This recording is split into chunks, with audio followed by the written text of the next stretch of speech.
রাকিব সিদ্দির আপনি লিখেছেন ছেলের আকিকায় কি 2টি বকরি জবে দিতে হবে নাকি একটি করলে হবে? 2টি বকরি দিবেন, এটাই হলো সুন্নাহ। এমনি মুস্তাফিজুর রহমান আপনি লিখেছেন রোজা রাখা অবস্থায় যদি কোনো ব্যক্তি মারা যায় তাহলে কি তার জন্য বিশেষ কোনো ফজিলত রয়েছে?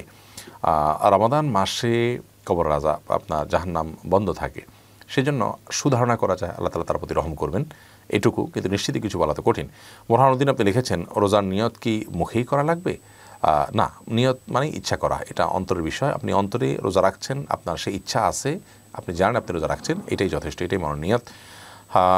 এরপরে সাজিদুর রহমান লিটন আপনি লিখেছেন রোজা থেকে ঘুমের মধ্যে স্বপ্নে কিছু খেতে দেখলে কি রোজা নষ্ট হবে? না, স্বপ্নে কিছু খেতে দেখলে রোজার কোনো ক্ষতি হবে না, কারণ আপনি তো বাস্তবে খান নাই, স্বপ্নে খেয়েছেন। অতএব স্বপ্নে যা কিছু হয় এটা কোনো হিসেব হয় না। স্বপ্নে আপনি একজনকে খুন করেছেন, স্বপ্নে আপনি জেনা করেছেন, আল্লাহ মাফ করুক, স্বপ্নে আপনি খেয়ে ফেলেছেন রোজা রেখে, এগুলো সব স্বপ্নে দেখেছেন, যেহেতু বাস্তবে যেহেতু করেননি, অতএব এগুলোর কারণে আপনার রোজার কোনো ক্ষতি হবে না, এগুলোর কারণে কোনো দায় আপনাকে নিতে হবে না।